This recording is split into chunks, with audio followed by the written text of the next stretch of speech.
Hello friends, welcome to my class. आइए, common error हम लोग क्या क्या करते रहते हैं उसी पर चर्चा करते हैं आज। Common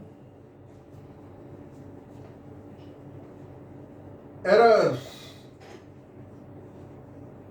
part 2। देखिए, लोग कैसे गलती करते हैं वो बताता हूं आपको। One of my friends are N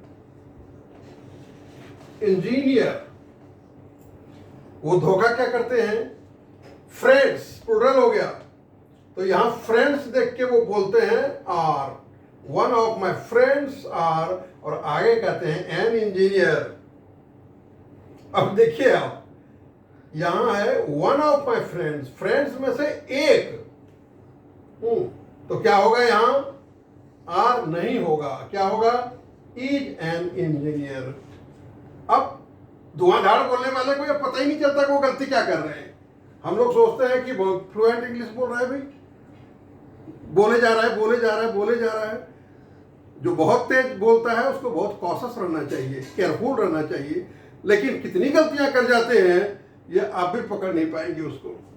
तो one of my friends, friends पर मत जाइए, वन फ्रेंड्स में से एक इज एन इंजीनियर, तो आर की जगह यहां इज लगा दीजिए आप। दूसरा सेंटेंस में देता हूं आपको, जो गलती करते हैं, कॉमन एरर है ये। अब देखिए, रिलेटिव प्रोनाउन है एज और दैट, मान लीजिए ये एज और दैट। अब क्या होता है कि अगर सेंटेंस में सेम या सच ऐसा कुछ आता है तब उसको कैसे यूज करते हैं ये मैं आपको दिखाता हूं। एक एग्जांपल देता हूं। This is the same beggar, one who begs is a beggar, जो भीख मांगता है। This is the same beggar who came yesterday। देखिए, this is the same beggar who came yesterday, बड़ा नेचुरल लगता है, कहीं कोई मिस्टेक नहीं है इसमें। हमने क्या कहा, यहां सेम वर्ड आया है। अगर दिस इज द सेम आया है तो यहां क्या होगा, हु नहीं होके दैट। ये हो गया correct English. This is the same beggar that came yesterday, who came yesterday बिल्कुल गलत। नेक्स्ट एग्जाम्पल से ज्यादा क्लियर होगा।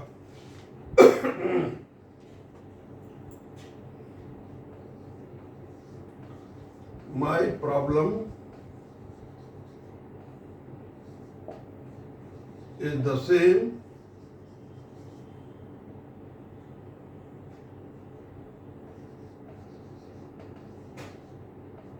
Which is yours. अब देखिए आप, माई problem is the same which is yours, जो तुम्हारा प्रॉब्लम है वही प्रॉब्लम मेरा है, लेकिन यहां क्या है, सेम। तब क्या होगा, my problem is the same क्या होगा, ये विच इज नहीं होगा, my problem is same as yours. As लगाइए, हो गया, हुई चीज लगाने की जरूरत नहीं है आपको। आगे बढ़ते हैं।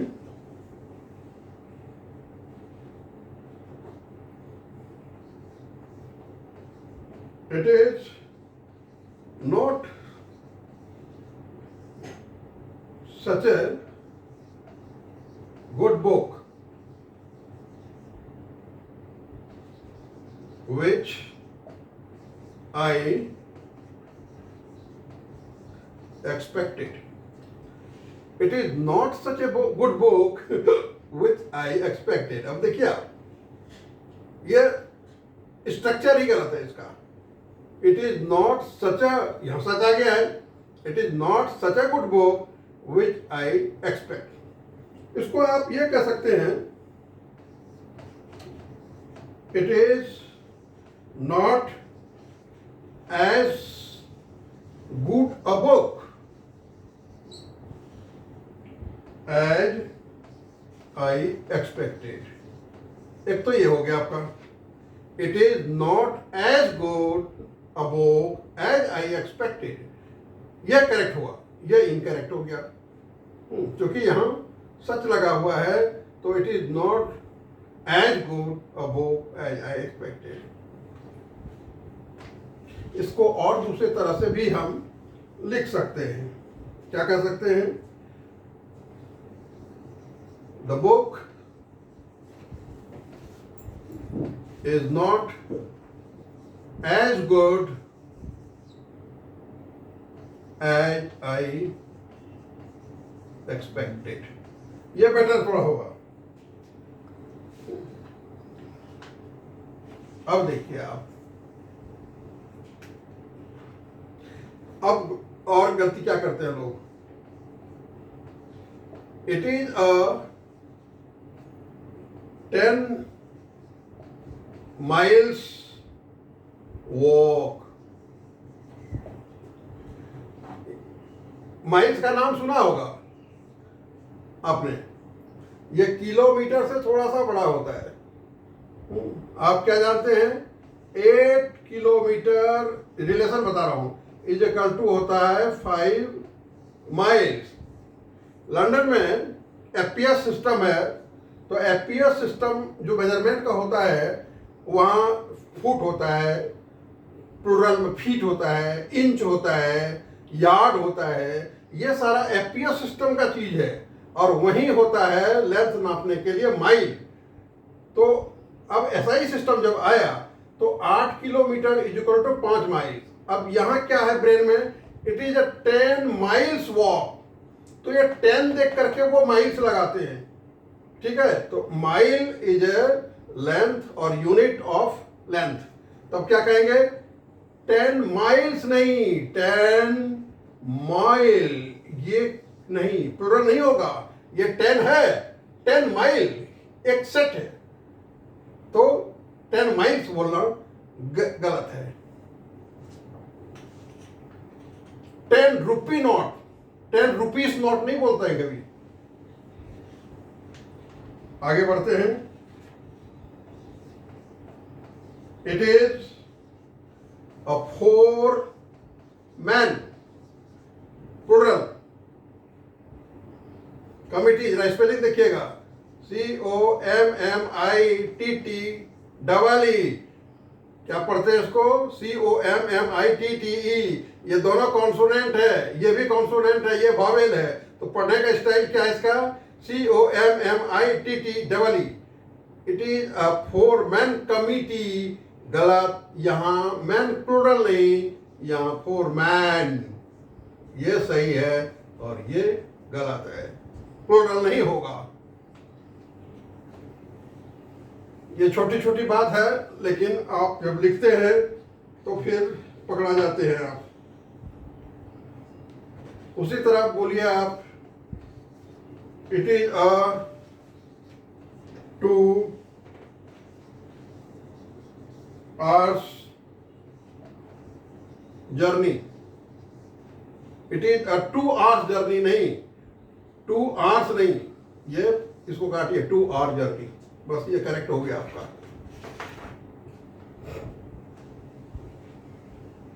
नेक्स्ट लेते हैं. जनरली क्या बोलते हैं वो लोग? Kapil Dev the best bowler. Kapil Dev is better than Kapil Dev is better than any bowler. Kapil Dev is better than any bowler. बड़े आराम से बोलते हैं लोग. अब क्या गलती हो गई उनसे, ये बता रहा हूं मैं. Kapil Dev is better than any other bowler, any other, ये चीज अगर नहीं लगाएंगे तो आपका मिस्टेक हो गया सेंटेंस। लेकिन लोग धड़ल्ले से बोलते हैं Kapil Dev is better than any bowler, any other bowler, this is correct English. तो ये छूटने से, अदर छूटने से आपका सेंटेंस गलत हो गया। तो बोलने में आपको पकड़ा नहीं जाता, कोई रिकॉर्ड नहीं कर रहा है, लेकिन अगला आदमी अगर समझदार है, उसकी बेटर इंग्लिश है, बेटर अंडरस्टैंडिंग है, तो वो पकड़ेगा कि आप धुआंधार गलती कर रहे हैं।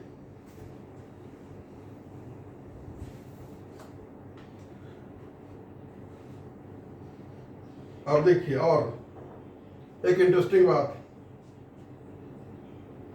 कहता है, he is senior than me, he is senior than me।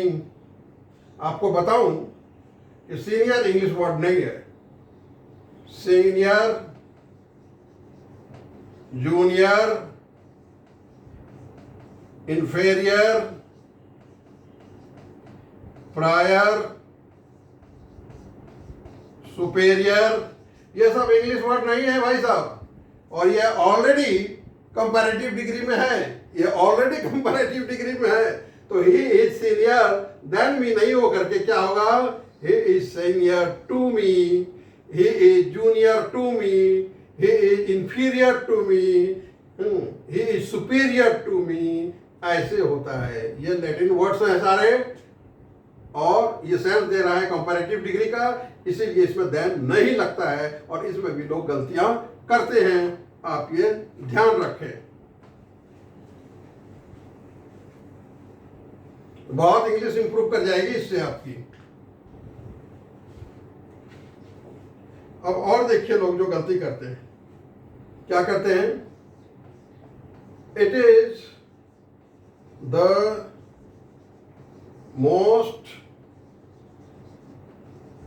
Unique book, उनको लगता है बहुत अच्छा है, it is the most unique book, बिल्कुल वो सोचते हैं कि बहुत ज्यादा यूनिक है। अब क्या इसमें मिस्टेक होता है वो बता रहा हूं। ये जो वर्ड है, क्या क्या, यूनिक है, unique, ideal, perfect, extreme, entire, ये सब जो वर्ड हैं, ये कंपैरेटिव डिग्री या सुपरलेटिव डिग्री में नहीं होता यूज। इसके पहले आप मोर या मोस्ट यूज नहीं कर सकते, ये ध्यान देना पड़ेगा आपको। तब क्या कहेगा, it is the most unique book, simply आप क्या कहेंगे, इट इज, ये काटिए, a unique book, it is a unique book. आप ये देखिए कि आपने ये सीखा है कि जिस वर्ड के पहले कोई वॉवेल हो, यू वॉवेल है, ए ई आई ओ यू, उन पांचों में से कोई एक है तो हम यहां एन लगाते हैं। लेकिन दूसरा क्या रूल है, अगर ये वॉवेल है पहला और उसका प्रोनाउंसिएशन वॉवेल जैसा नहीं है तो फिर एन नहीं लगेगा, जबकि वो है वॉवेल, तो रूल को ये कॉन्ट्राडिक्ट करता है, तो होगा it is a unique, an unique is wrong English, तो it is a unique book, that's it. ये ध्यान देने वाली बात है।